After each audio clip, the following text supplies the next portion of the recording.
Camarades, je souhaiterais donc qu'on puisse rendre grâce à Dieu qui nous a montré ce jour et qui nous a permis de nous retrouver ici. Rendons hommage à nos FDS et nos vaillants VDP qui se battent au front, et c'est grâce à eux que nous pouvons nous retrouver ici pour communier.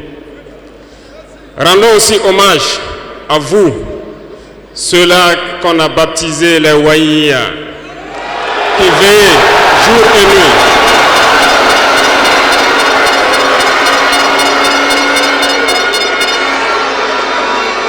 Vous qui veillez sur cette transition, vous qui veillez sur l'itinéraire que nous avons tracé, merci beaucoup à vous.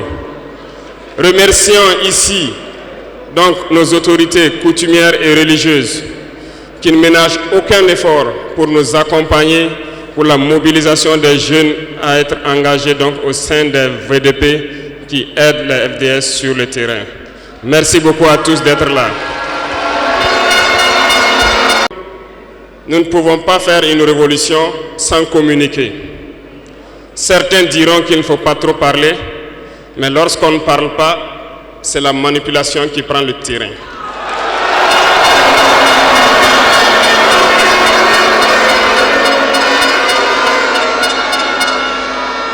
Comprenez quelque chose. Le père de la Révolution communiquait beaucoup. Je parle ici de Thomas Sankara.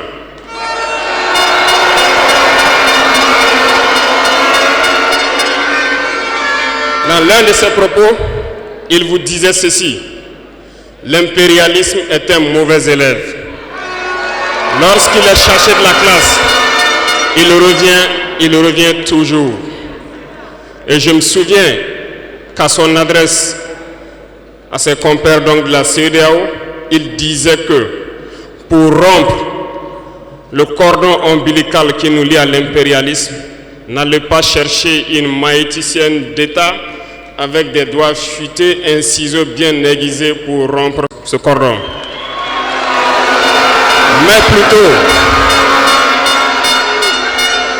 Mais plutôt, il vous faudra un bûcheron robuste avec une hache bien aiguisée pour donner un coup sec et rompre le cordon.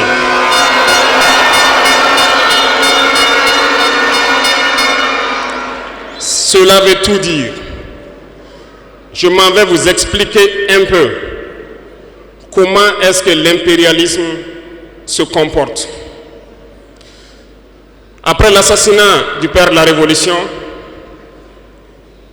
justement, le régime qu'avait voulu l'impérialisme s'est installé. Dans les années 90, vous vous souvenez tous d'un programme qui nous a été imposé, le programme d'ajustement structurel. C'était qu'un plan. Je vous explique. En mettant en place ce programme dans nos contrées, vous avez remarqué au fil des 2 décennies qui ont suivi, toutes nos usines qui étaient en place ont été privatisées. Notre économie a été déstructurée.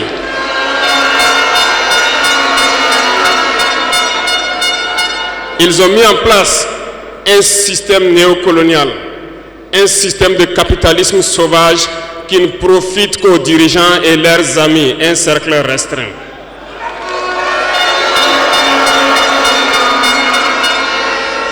Du côté des forces, ils ont tout fait pour déstructurer nos armées. Ils ont dit de baisser le budget des armées, de ne plus les équiper, de ne plus s'entraîner. Ce qui a été fait dans la sous-région. Nos armées ont été réduites en néant. Ils préparaient la chose. Pendant ce temps, les grands pays comme le Niger, le Mali ont connu une résurgence de ce qu'ils ont appelé des rébellions. Des séparatistes venus de nulle part ont tenté de diviser ces pays. Ils n'ont pas réussi. Mais l'aboutissement de leur plan était qu'à partir des années 2010, c'est-à-dire 20 ans plus tard, que le terrorisme s'invite dans nos terroirs. Effectivement, on l'a vu naître 20 ans plus tard. Des individus ont été choisis et on leur disait juste, allez-y les combattre, leurs armées sont déstructurées, nous avons travaillé à ce que cela arrive. Ils ne pourront jamais vous arrêter et vous allez les imposer ce que nous voulons. Ces individus ont recruté de jeunes innocents, ignorants, dans nos différentes campagnes, à qui ils injectent la drogue et les amènent à tuer leurs compatriotes. Et le mal est né. Comment est-ce que ces individus ont été entretenus? N'oubliez pas, ici au Burkina Faso, on hébergeait des chefs terroristes. Ça a été bien planifié.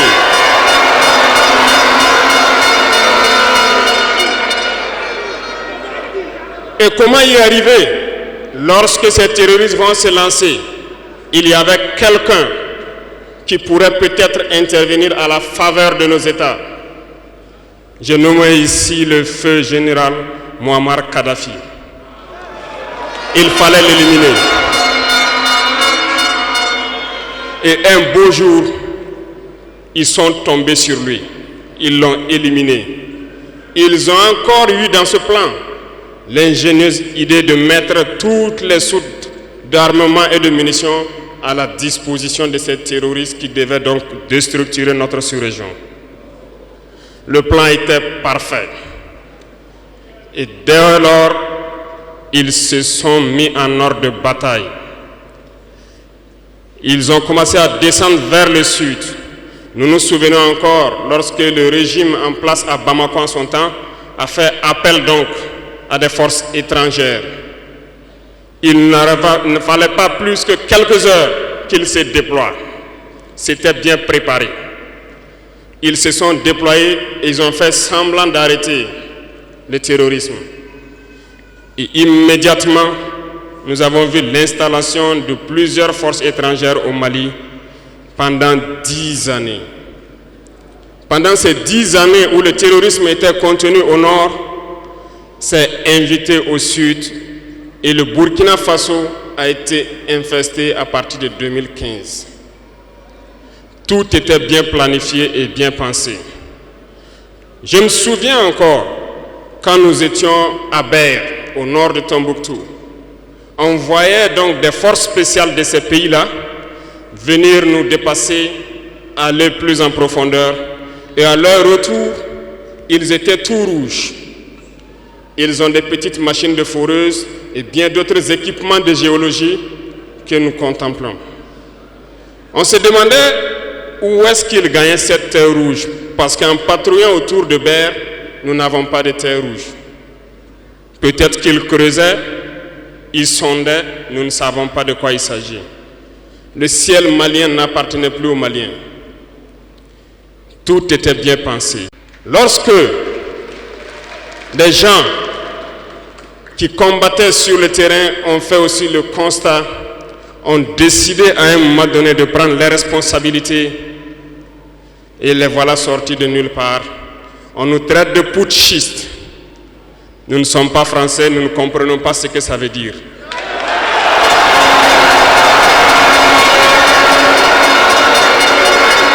Et les valets locaux, qui sûrement ne comprennent même pas le sens profond du mot, nous appellent aussi putschistes. Très bien, on se l'approprie. Au fil de ces années, pour ce qui concerne le Burkina Faso, vous avez dû remarquer, tous les corps ont été déstructurés. Plus d'entraînement, plus rien pour l'armée.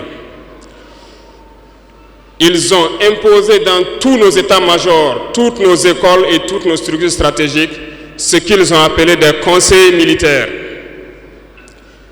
Lorsque nous nous sommes révoltés le 30 septembre 2022, la première des choses était de chercher à savoir qui sont ces conseillers militaires et où ils étaient.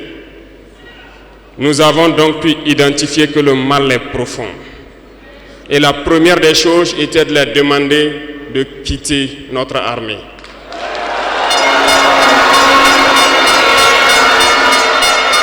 Ils sont partis. Et ce que je vous disais il n'y a pas longtemps, vous ne pouvez pas espérer retrouver votre objet perdu en faisant appel à celui qui vous l'a volé de venir vous aider à le chercher.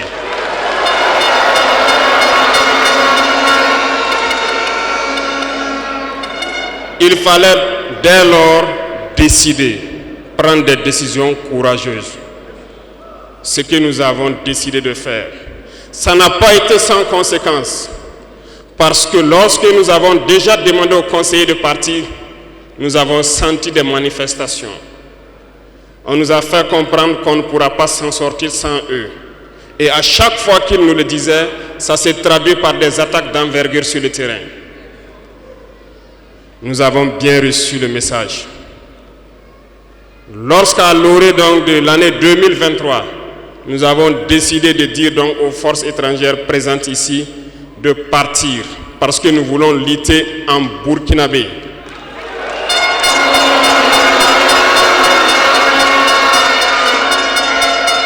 Ils ne l'ont pas sûrement apprécié.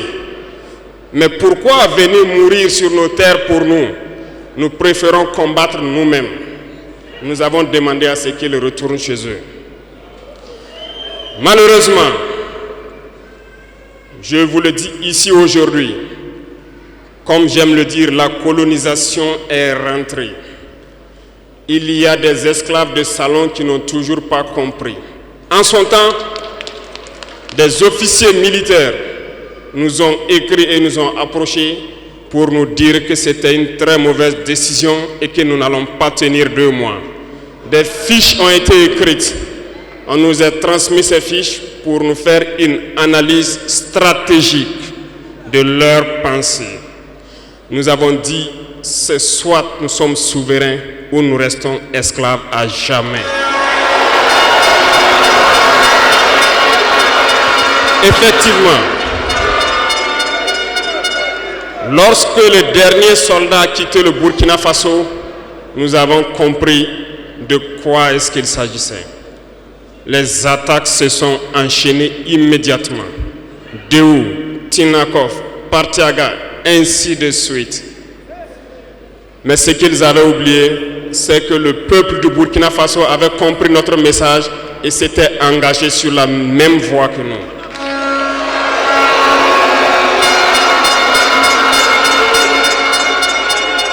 Nous nous sommes réorganisés rapidement et subitement, nous avons constaté que toutes les cellules dormantes terroristes se sont réveillées au Burkina Faso. On a réorganisé l'armée au plus vite, à une vitesse inégalée. Nous avons créé plusieurs unités et même si plusieurs autres sont à venir, nous les avons équipées. Et aujourd'hui, cet équipement se poursuit parce que dans les jours à venir, les mois à venir, ce que vous allez voir venir au Burkina Faso doit faire de notre armée une puissance à craindre.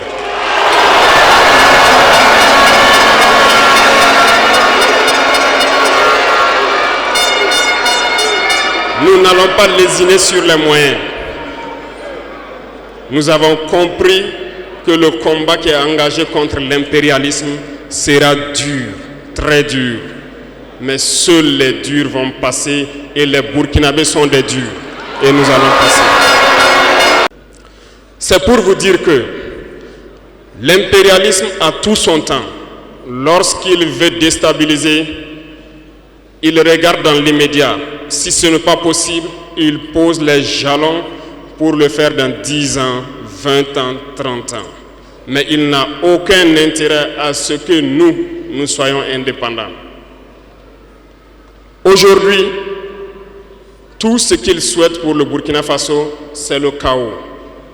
Parce qu'ils espèrent faire venir ces forces étrangères ici et espérer récupérer la situation dans 10 ans, même dans 20 ans. Mais nous ne les laisserons jamais parvenir à cet objectif.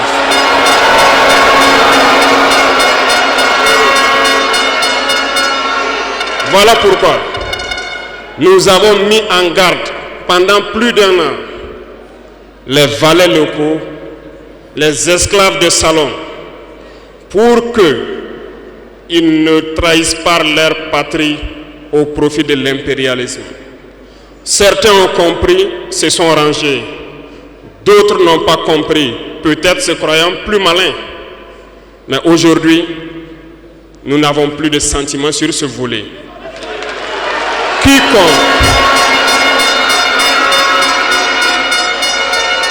Quiconque va trahir sa patrie au profit de l'impérialisme, il sera traité comme tel.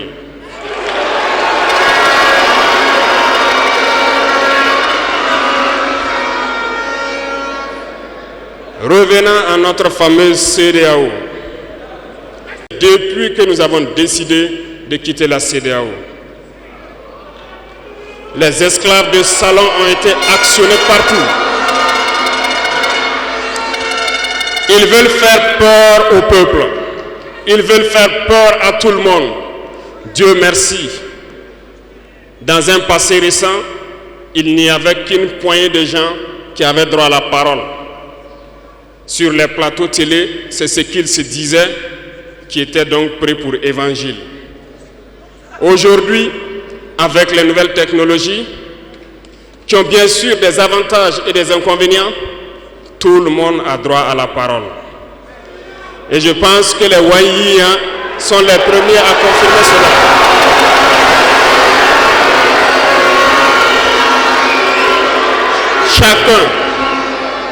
Chacun peut faire son analyse sur une situation. On peut certes se tromper, mais lorsqu'on vient vers nous pour comprendre, nous sommes bien ouverts pour vous expliquer les démarches. Ici, nous allons vous expliquer pourquoi nous avons quitté cette CEDEAO et vers où nous partons. Souvenez-vous que c'est en 1975 que ça a été créé. Et ça a été créé pour la majorité des chefs d'État putschistes, comme ils aiment le dire. C'était des militaires qui ont pris le pouvoir et qui ont pris les responsabilités pour créer la CEDEAO pour qu'il y ait un véritable essor économique des peuples à l'intérieur donc de cet espace. Plus tard, les soi-disant démocrates se sont invités donc à la tête de nos États. Ils ont vidé complètement la communauté de son fondement. Lorsque le 26 juillet, le Niger a décidé de prendre son destin en main, nous étions surpris de voir la CEDEAO apparaître de je ne sais où avec une force en attente. Où était cette force? Lorsque des milliers et des milliers de Nigériens étaient tués par les terroristes, où était cette force lorsque des milliers de Maliens, de Burkinabés mouraient sous les balles des terroristes?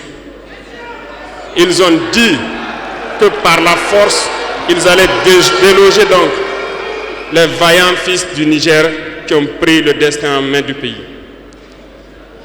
Croyez-vous que ce sont des femmelettes qui sont au Niger?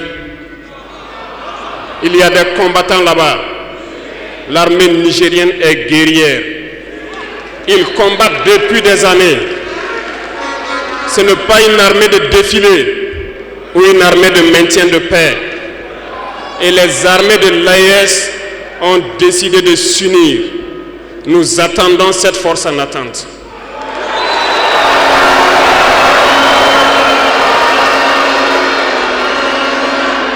Il faut que ces soi-disant démocrates le comprennent. Lorsque des milliers de Nigériens sont morts sur leur lit d'hôpital par manque d'électricité ou par manque de médicaments, c'est du crime. Ils sont responsables de ces sanctions, ils sont responsables de ces morts. La même chose se passe au Mali. Avec le Burkina, nous avons des sanctions indirectes. Parce qu'il faut que les gens comprennent. Lorsqu'ils prennent leurs consignes de l'autre côté, ils viennent, ils font tout pour l'appliquer. C'est honteux. Certains ont décidé de ne pas fournir l'électricité à nos pays. Ce n'est pas gratuit, nous payons. Et ça contribue à leur économie.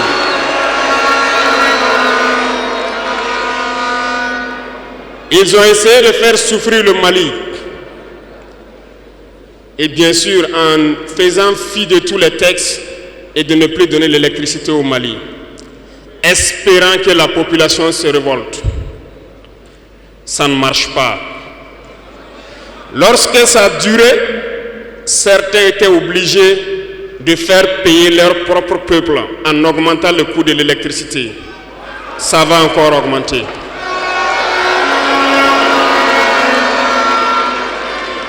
Cela nous donne plusieurs leçons.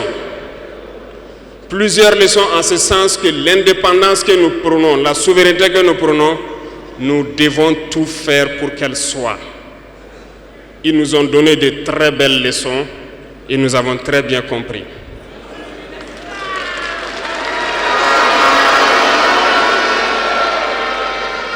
Certains ont fermé leurs ports, ce qui d'ailleurs va à l'encontre de tous les textes internationaux parce qu'on ne peut pas fermer les ports à un pays sans littoral. Ils l'ont fait, ils ont violé les textes. La communauté internationale n'a pipé mot. Personne n'a parlé dans la CEDEAO. Mais dans les ports, nous ne faisons pas transiter nos marchandises gratuitement. Nous payons.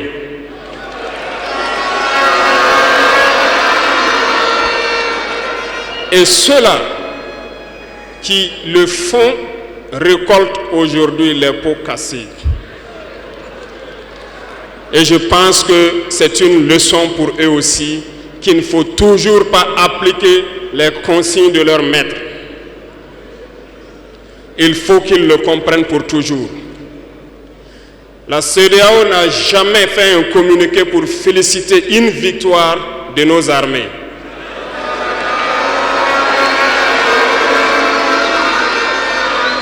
À peine, elle condamne du bout des lèvres et très rarement lorsqu'il y a des massacres. Où est cette CEDEAO des peuples?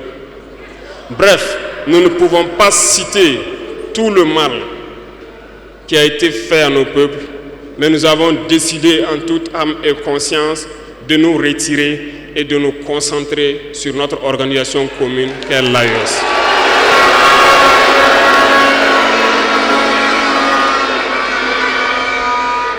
Retenez que il n'y a pas de peur, parce que en prospectant et en nous mettant au travail, nous avons remarqué une chose. Dernièrement, certains ont décidé d'interdire l'exportation de certains produits alimentaires vers le Burkina Faso. Très bien. Ils ont donné une durée. Nous ferons en sorte que, à la fin de cette durée, nous interdirons l'entrée de ces produits sur notre territoire.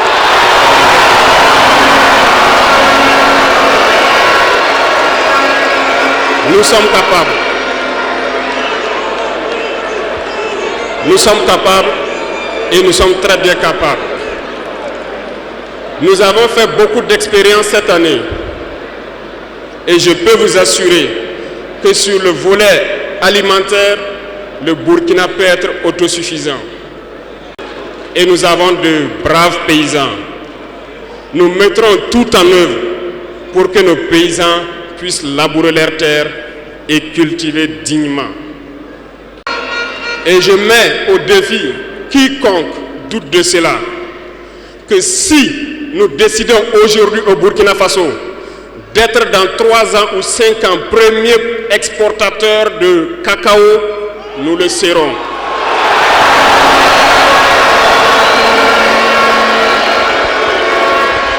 Parce que nous pouvons. Sur l'industrialisation, plusieurs projets sont en cours pour 2024. Nous n'allons pas les citer ici, mais sincèrement, nous allons tout faire pour que ces projets voient le jour en 2024. Lorsque vous prenez l'économie, certains, quand on les écoute, ça fait pitié. Ils n'ont même pas le courage de faire comprendre au peuple qu'il y a moins de 5% d'échanges économiques entre les États de la CEDEAO. Parce que tout ce que nous faisons venir vient de l'espace hors de la CEDEAO, nos importations pour la majorité. Et tout ce que nous exportons part hors de la CEDEAO. La malhonnêteté intellectuelle de certains font qu'ils ne peuvent pas le dire, parce qu'ils sont des esclaves de salon. Ils ne peuvent pas vous dire ça pour que vous soyez confiants. Mais je vous invite à rester confiants, sereins, imperturbables, parce que nous pouvons avoir cette indépendance tant sur le plan alimentaire, tant sur le plan industriel. C'est possible et nous sommes lancés sur ce chemin.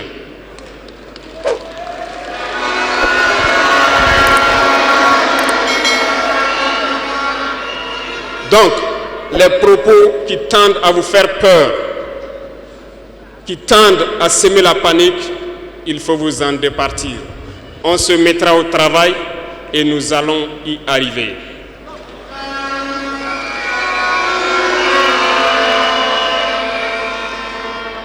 Revenons donc à un aspect général dans l'Afrique.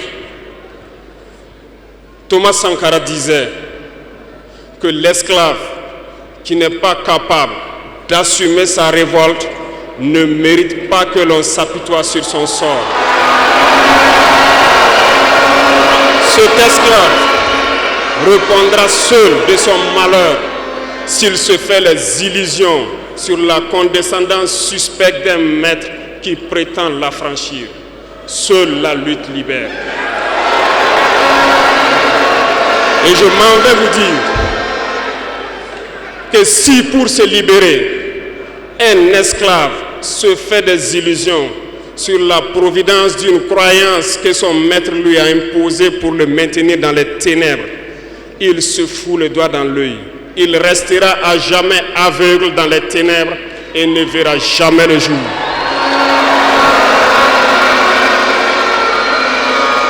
Dieu lui-même a dit, Dieu n'aime pas le paresseux. Dieu n'aime pas l'ignorant. Dieu n'aime pas celui qui ne se bat pas. Car dit-on, aide-toi et le ciel t'aidera.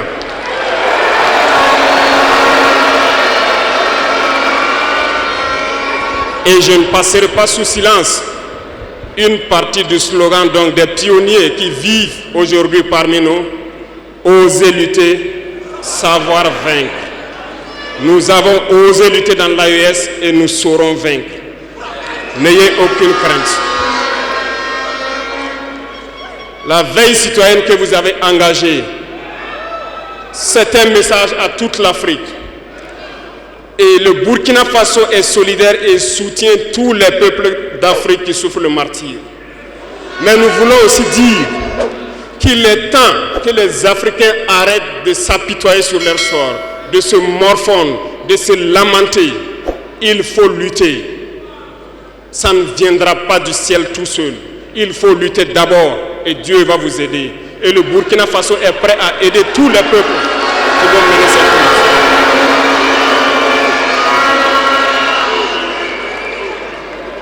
Dites-leur à tous ces peuples qui se battent, il est temps qu'ils disent la vérité à leurs dirigeants.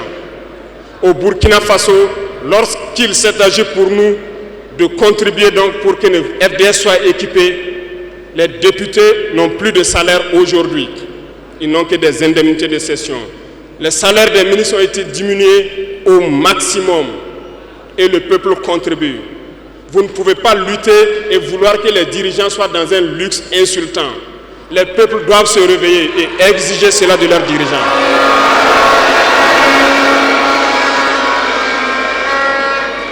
Et pour terminer, je lance donc un appel à tous les peuples de l'AES, à travers vous, pour qu'ils restent unis et solidaires. Toute souffrance a une fin. La lutte que nous avons engagée est dure, mais il faut rester la tête sur les épaules, parce que l'arme fatale de l'impérialisme reste la manipulation à travers la communication. Sachez reconnaître les valets locaux, sachez reconnaître les esclaves de salon, sachez reconnaître tout ceux-là qu'on soudoie pour venir vous vendre de fausses informations. Pour vous-même, Restez serein et ne vous divisez pas. Parce que l'impérialisme a 1000 manèges dans son sac. Vous devez être vigilants. Vigilants et très vigilants. Merci à vous les VDP donc des différentes villes qui veillent jour et nuit pour que notre patrie reste debout. Et donc rendez hommage tous les jours aux FDS et aux VDP qui se battent au front. Merci beaucoup pour votre attention. Merci à tous ceux qui se sont déplacés ici pour que nous puissions nous entretenir. Merci à ceux qui sont dehors, qui n'ont pas pu accéder. La patrie ou la mort, nous vaincrons.